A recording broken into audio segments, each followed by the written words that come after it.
November 19, 1942, 06 Watt hours, southwest of Serafimovich, western Don Steppe. The biting wind clawed at Oberleutnant Erich Vogel's threadbare greatcoat, a futile defense against the 20°C Siberian air. His breath plumed in frozen bursts, instantly dissipating into the vast gray expanse of the pre-dawn steppe. Below him, nestled in the shallow ravines that scored the landscape, the positions of the Romanian Third Army were barely visible, indistinct shadows in the gloom. An eerie silence, broken only by the incessant whine of the wind and the distant, almost imperceptible rumble of artillery, clung to the frozen earth. Erich, a liaison officer from the German Sixth Army, had been dispatched to this desolate sector for weeks, his initial optimism slowly eroding into a pervasive, gnawing dread. He adjusted the coarse wool scarf covering his mouth and nose, pulling it tighter. The cold was a constant companion, a dull ache in his bones, a sharp sting in his lungs. He thought of the letter from his wife, Liesel, tucked inside his tunic, its edges softened from countless readings. She spoke of the warmth of their Berlin apartment, the precious lump of coal saved for their small stove, the sound of their daughter, Sophie, laughing. The images were a cruel counterpoint to the desolate alien landscape stretching before him, an endless tableau of white and muted browns. Liesel's last words of encouragement echoed in his mind. "Stay safe, my love. We await your return from this victory." But victory here, on the flanks of the German thrust towards Stalingrad, felt like a hollow word, a distant dream. The Romanians, stretched thin, poorly equipped and utterly demoralized, were a brittle shield. Their positions were precarious, their trenches shallow, and their anti-tank guns antiquated 37mm pieces, incapable of stopping modern Soviet armor. Erich had voiced his concerns repeatedly to his German superiors, his reports detailing the critical vulnerabilities of the sector, the dangerously wide gaps between units, the lack of reserves. Each report had been met with terse reassurances, dismissals, or worse, silence. The focus, the unwavering, fanatical focus, remained on the distant, burning heart of Stalingrad. He squinted into the gloom, scanning the horizon. The rumble grew louder now, a deeper, more insistent growl that vibrated through the frozen ground. It was the sound of distant thunder, but a thunder that carried the metallic tang of destiny, a premonition, cold and sharp as the wind pierced his consciousness. The generals, obsessed with the prize, had blinded themselves to the peril. They had made a fatal mistake, and the bitter dawn on the Don steppe was about to reveal its catastrophic consequences. By November 1942, the German Sixth Army, under General Friedrich Paulus, was locked in a brutal attritional struggle for Stalingrad. Every street, every factory, every ruined building was a battleground, consuming men and material with insatiable hunger. The city was the prize, the strategic objective that had drawn the Wehrmacht deep into the Soviet Union. But its prolonged resistance had stretched the German logistical lines to their breaking point. To protect the vast, exposed flanks of the Sixth Army, stretching for hundreds of kilometers across the Don and Volga steppes, the German High Command, OKH, had made a fateful decision to deploy their Axis allies. Specifically, the Romanian Third Army was positioned along the Don River, northwest of Stalingrad, covering a front of approximately 160 kilometers. Further south, guarding the steppe between the Volga and the Don, was the Romanian Fourth Army. Italian and Hungarian units filled other gaps. These allied formations were meant to serve as a defensive screen, a seemingly formidable barrier designed to absorb any Soviet counterattacks, while the elite German units focused on Stalingrad. However, the reality on the ground was a stark contrast to the strategic illusion. The Romanian Third Army, commanded by General Petre Dumitrescu, comprised 11 infantry divisions and 1 cavalry division, but these were severely understrength, often operating at 50–70% of their authorized complements. They were equipped with a mix of outdated Romanian, Czech, and captured Soviet weaponry. Their anti-tank capabilities were woefully inadequate, relying heavily on the 37mm Pak 36, nicknamed Hirsan-Klopfgerät, Army door knocker, by the Germans for its inability to penetrate Soviet T-34 armor. For every 15,000 Romanian soldiers, there were barely a dozen modern anti-tank guns. Many infantrymen were armed with obsolete rifles and had insufficient ammunition. Crucially, the front line they held was dangerously extended. Military doctrine suggested that a division could effectively hold a front of 10–15 kilometers. The Romanian divisions were often stretched across 20 to 25 kilometers, creating vast, thinly held gaps. These gaps were frequently patrolled by lightly armed cavalry or left completely unguarded, especially in the inhospitable terrain of the frozen steppe, which the Germans deemed impassable for major Soviet armor formations. The sector lacked deep defensive lines, engineer fortifications, or substantial reserves. The few German divisions attached to the Romanian flanks were either exhausted infantry or understrength panzer divisions, stripped of their best equipment and personnel to feed the Stalingrad meat grinder. The strategic gamble was clear. OKH believed the Soviets were too depleted and logistically incapable of launching a large-scale offensive, particularly in winter, against what appeared on paper to be a continuous front. This assumption, coupled with an almost pathological focus on Stalingrad, created a critical vulnerability, a fatal flaw in the German defensive architecture, waiting to be exploited. For the Romanian soldiers shivering in their shallow trenches along the Don, the German promises of glory and swift victory had long since dissolved into the brutal realities of the Eastern Front. These were not the elite, ideologically fervent troops of the Waffen-SS or the seasoned veterans of the Wehrmacht. They were conscripts, many of them peasants from rural Romania, ill-prepared for the rigors of a Russian winter. Their uniforms were thin, their boots worn, and their rations meager. Frostbite was a constant debilitating enemy, claiming more limbs than enemy bullets. Morale was catastrophically low. The Romanians understood their precarious position. They were holding a vast front with inadequate weapons against an enemy they knew to be formidable. German officers, particularly liaison officers like Erich Vogel, frequently witnessed the despair firsthand. Soldiers shared stale bread and frozen potatoes, their faces gaunt, their eyes hollow. They spoke in hushed tones of families far away, of crops waiting to be harvested, of a life they feared they would never see again. The constant condescending attitude of their German allies, who often dismissed them as second-rate soldiers, only deepened their sense of isolation and resentment. The equipment was a source of constant frustration and fear. A Romanian infantryman knew his 37mm anti-tank gun was effectively useless against a T-34. He knew his rifle was old and often unreliable. Ammunition was scarce, meaning live-fire training was minimal. Digging proper trenches in the frozen ground was an exhausting, near-impossible task, so most positions were rudimentary, offering little protection from artillery or direct assault. The vast spaces between units bred a terrifying sense of vulnerability. A man on watch could stare out into the endless steppe for hours, knowing that a kilometer to his left or right, there might be nothing but empty, unpatrolled land. Rumors, dark and unsettling, were a constant companion. They spoke of massive Soviet buildups, of tanks and endless columns of infantry gathering behind the lines. They recounted stories of comrades on other sectors being overrun, of German units retreating and leaving them to their fate. The sound of distant artillery, often German, was sometimes a comfort, sometimes a terror, signaling that somewhere the cauldron of war was boiling. But the truly chilling sound was the sudden, profound silence of the steppe, a silence that felt heavy with anticipation, pregnant with an unseen threat. The Romanians knew, deep in their bones, that they were cannon fodder, placed on the weakest part of the line, guarding a flank that their German masters seemed to consider irrelevant.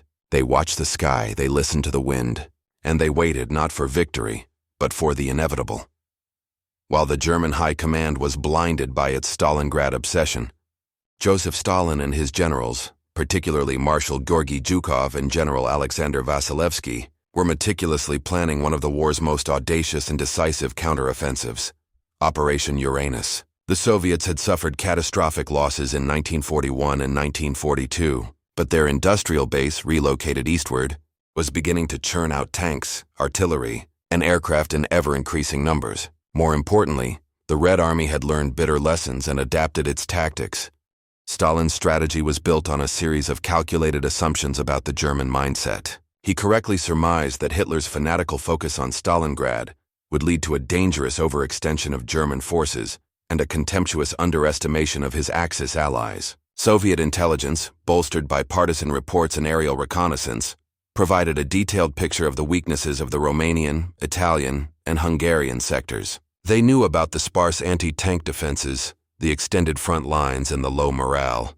The Don River Bend, especially the sectors held by the Romanian Third Army, was identified as the prime target, the soft underbelly of the German Sixth Army's defensive posture. To achieve strategic surprise, The Soviets launched an elaborate deception plan, Maskirovka, on an unprecedented scale. Troop movements were conducted primarily at night, under strict radio silence. Railway lines were constructed and demolished to mimic false concentrations. Dummy airfields were built, and propaganda messages were leaked to German intelligence suggesting a main Soviet offensive would occur elsewhere, further north or south. The goal was to draw German attention away from the Don River flanks and reinforce the German high command's existing bias that the Soviets were incapable of a major winter offensive. The primary Soviet expectation was that the Romanian lines, once breached, would collapse rapidly, creating a wide-open avenue for their armored spearheads. The plan was not to engage in another attritional battle, but to execute a classic deep battle encirclement. Two powerful Soviet fronts, the Southwestern Front under General Nikolai Vatutin and the Stalingrad Front under General Andrei Yeremenko, would strike simultaneously. Vatutin's forces, consisting of 3 armies with massive tank and mechanized corps, would smash through the Romanian Third Army positions northwest of Stalingrad. Yeremenko's forces would attack the Romanian Fourth Army to the south. The ultimate objective was to meet at Kalach-on-Don, approximately 100 kilometers west of Stalingrad, thereby trapping the entire German Sixth Army within a colossal pocket. The Soviet generals anticipated that the Germans, caught off guard, would be slow to react, their reserves already committed to the Stalingrad urban fighting, and their high command in denial about the scale of the impending catastrophe.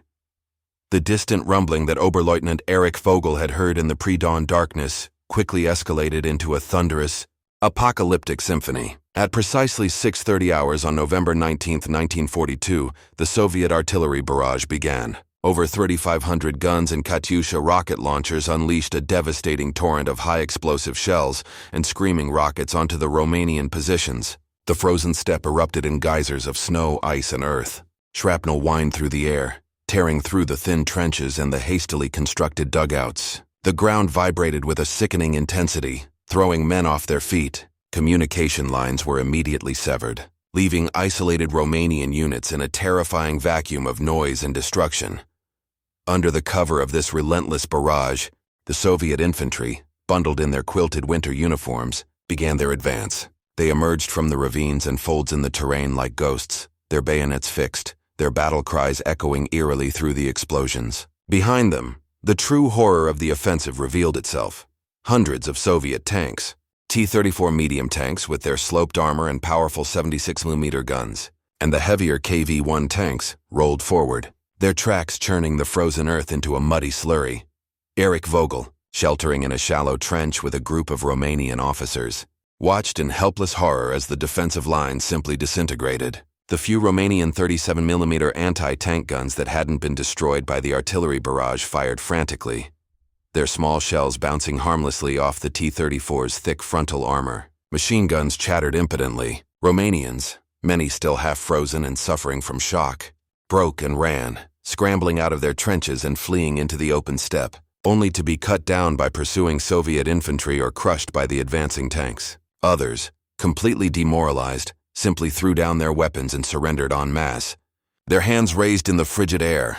The gaps in the line, which Erich had so desperately warned about, became gaping highways for the Soviet mechanized corps. T-34s, followed by truck-borne infantry, bypassed the remaining pockets of resistance, driving deep behind what had been the front line. German reserve units, thinly spread and lacking heavy equipment, were completely overwhelmed before they could even form a coherent defense.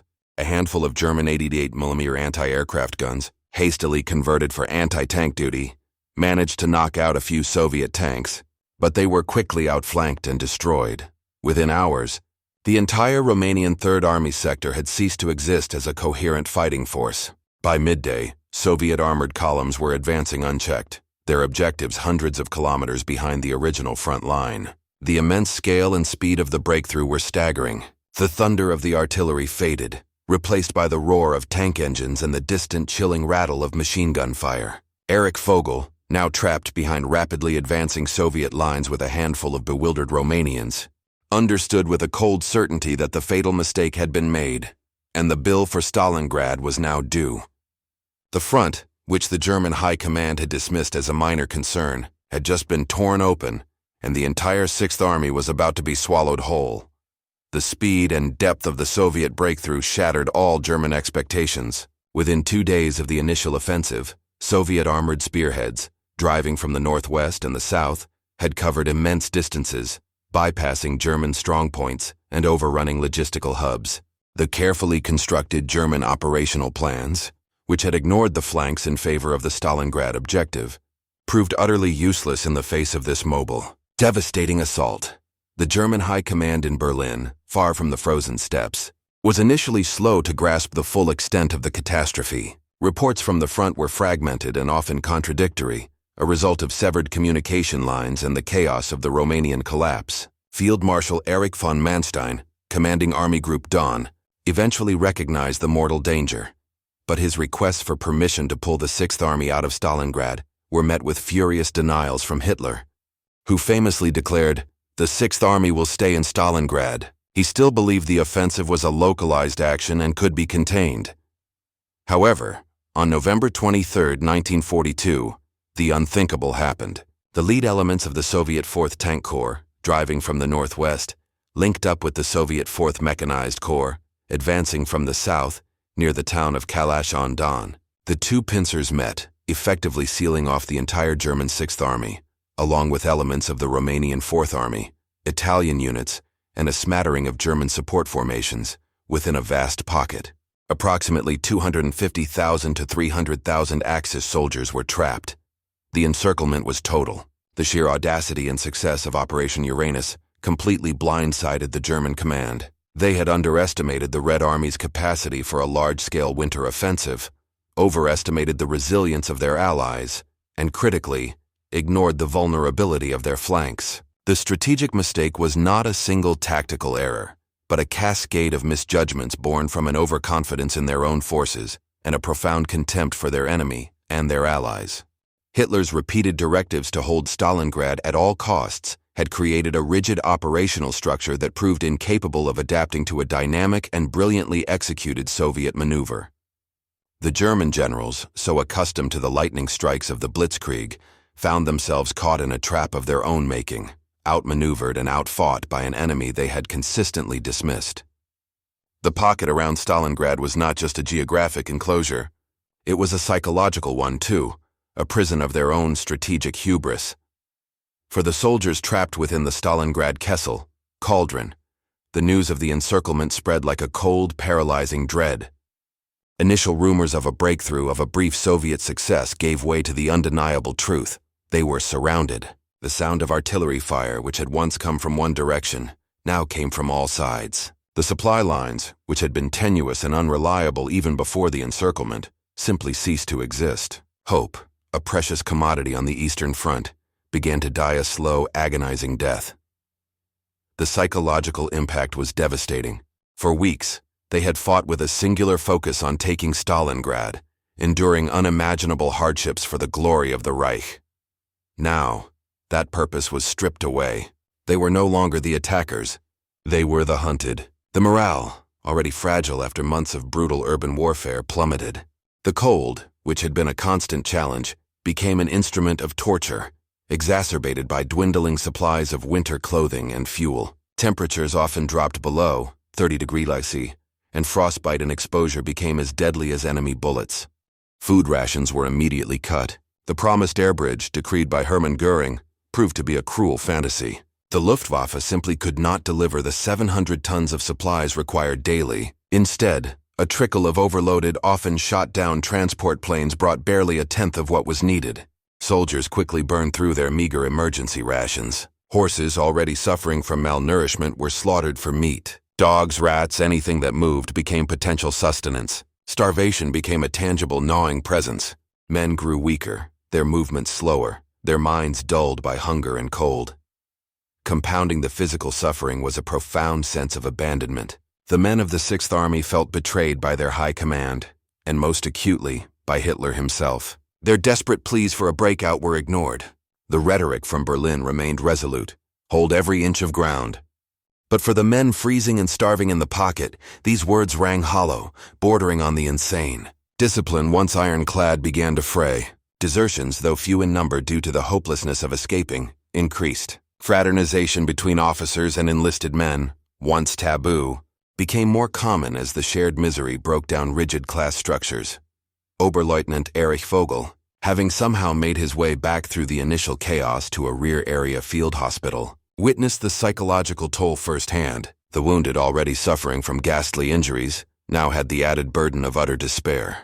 Their wounds festered, their bodies weakened by starvation. Men whispered of suicide, of simply giving up. The vibrant, confident German soldiers who had marched into Russia in 1941 were being systematically broken, not just by Soviet bullets, but by the relentless, soul-crushing despair of the Kessel. The psychological effect of the encirclement was a slow, agonizing demolition of the human spirit, a testament to the ultimate futility of a battle lost not on courage, but on a fatal, unyielding strategic blunder.